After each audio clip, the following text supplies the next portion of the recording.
khi cứ lưu khó mò nhau mu inum gì ô tu cứ lưu ô chỉ xa nhau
coi lên thiệt giờ cho cứu chúa nu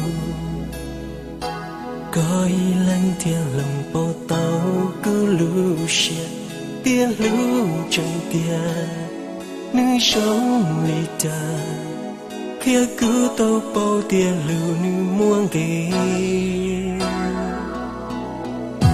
giờ lưu ra đâu cứ thao chỉ muốn ra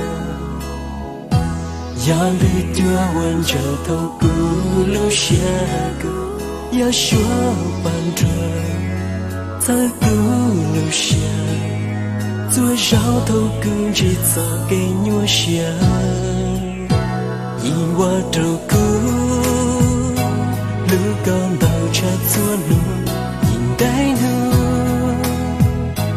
nhìn qua trâu cứ lưu con doa lưu cả sen chỉ mua lưu từ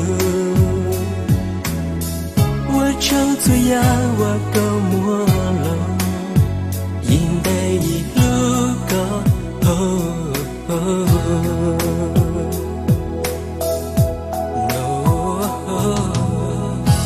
lưu tên nhau nhua thầu mong sư sư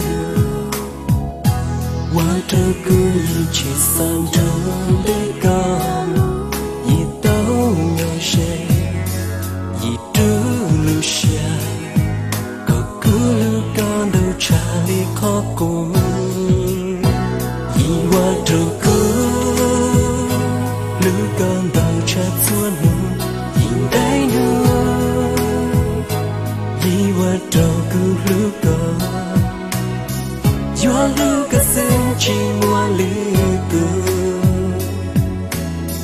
qua trâu cho ya qua câu mua lòng nhìn đây lú cờ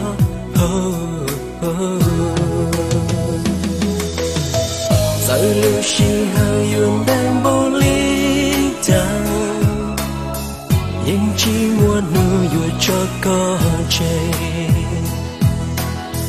nông tiêu ya cứ chân môi gió chia nhỏ vui lưu con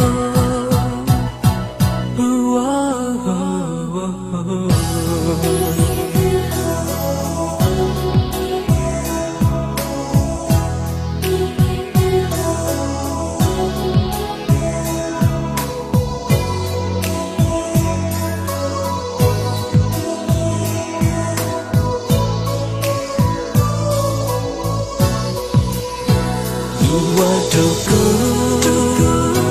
lứa con tàu cha xuân nhìn đây nữa đi qua trâu cứ lứa con gió lứa cờ sen chỉ mua lứa tường qua trâu cho ya qua câu mua lòng nhìn đây lứa con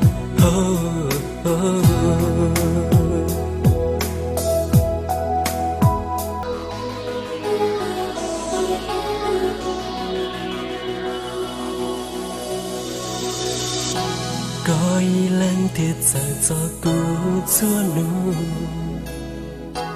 coi lên thiệt lòng bao tao cứ lưu xe tia lưu trong tia nữ sống lì ta kia cứ tao bao tia lưu nữ muôn ghê giờ lưu ra đâu cứ thao chỉ muốn ra ya lư tua quên chờ thâu cứ lưu xe cứ ya xóa bàn trời ta cứ lưu xe tua rau thâu cứ chỉ ta cái mua xe nhìn qua trâu cứ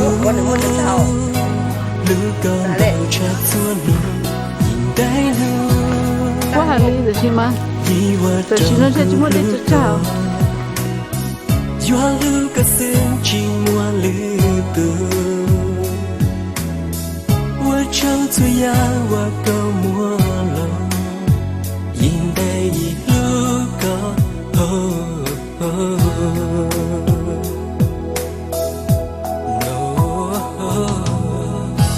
lưu tên nhau đua thầu mong sư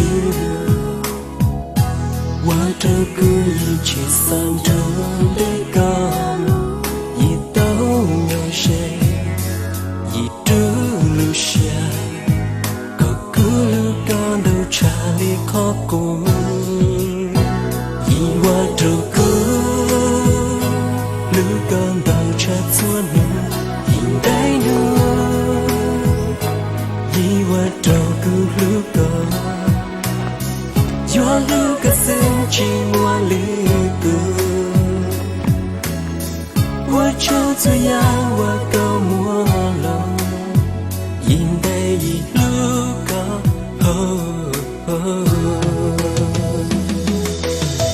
giờ lưu xin hơi yun đang bô lý chẳng nhưng chỉ muốn nuôi vui cho con trẻ nông tiêu ya cứ chân môi gió chia nhỏ vui lưu con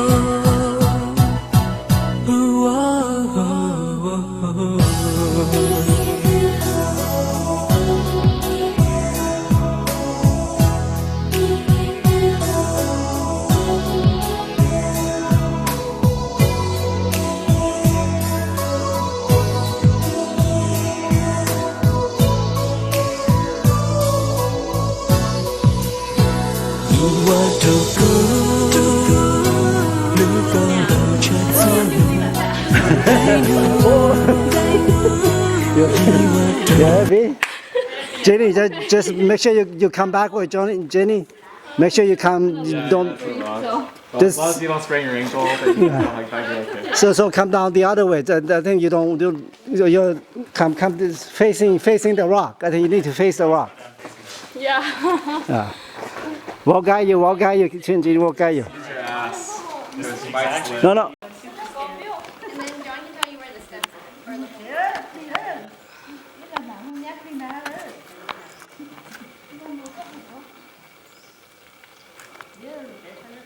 Okay, just you move slightly to your left, slightly, just your left. Yeah. Just. really scared. No, that's okay, Jenny. You'll be fine. Just hold tight to the rock. Okay. There's a holder down here, Jenny, on your left. There's another one on your left. Put your other hand up next to it. Yeah. No, next Yeah. to it. That's right. Okay. Yeah. To this side. This middle one right here. Your right hand. Yeah, right there, Jenny. That's it. No. That's the one. That's the one Jenny's holding. It's the one that you can hold. Your feet's Yeah. always below your hand. Yeah. Feet's always below your hand. Okay. You fine, Jenny. You fine. Okay. Hold on to your. Your left leg set. Yeah. Below your right hand. Yeah. Then hold on to the holder on your left hand. Where does my right foot go? It goes where your left foot goes. Then where does my left foot go? It goes lower. That's how you move. Yeah. What? It goes lower. Because you have Yeah. to move your right foot first. Yeah. Your left foot is. So Jenny, there's a holder on your left hand. Lower your left hand to the. My left foot? Your left hand, lower your left hand. Yeah. That's it. That's a better hold grip than the other one. But where do I put my Okay. That you good. No. Yeah, that's fine. Leave it That's like fine. that, and lower your Where? Yeah. See. you have to lower your feet. Yeah. See whether I think the best way would be see whether you can lower your right foot. Yeah. No. No. No. Switch. It's too high, huh? Can you put There both you feet go. there? Okay. Yeah, now you can lower it. There you go. No. You have to lower your right hand. That's why either the left or the right should be fine. Your right hand needs to be lower so you can get down further. But where am I going? Right here. Just- Not pulling you. You need to go down more. Yeah. Look, you're almost there, Jenny. You're almost there. Yeah, right there. Okay, that's a support. Yeah, that's a step. Right. Okay. Maybe put your right foot in the same place, and then your left is going to. Yeah. Good. Yeah, lower your left. Your right one needs to come down. Okay. Lower your hand. Try to get. Yeah. Try to. Yeah. That's right. You'll be fine. You're almost down. You're almost down. It's not that high anymore. So just you're fine. Yeah. Okay. You know you're good. You're good. Okay. That's it, Jenny. That's it. You're in the right direction. Yeah. You got it. You got it. That's it.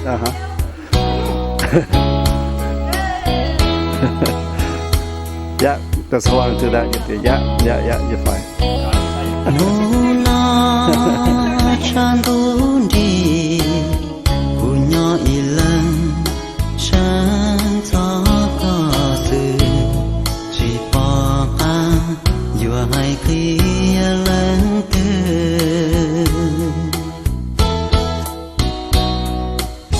disha tu lo yung je jipaka nyo tu chỉ bao giờ có buồn gió lờ thì chỉ bao có sông đời tua khi trâu cu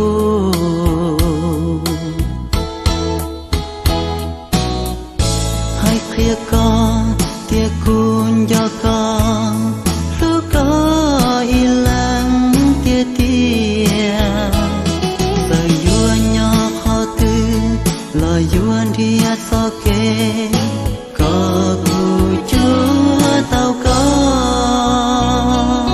cú lu xiên chữ bùa ta la vi có sự tiền nó giờ cú chỉ tao có lo nhon cho cú chỉ cú giờ chỉ xa nhỏ uan trong địa tên nó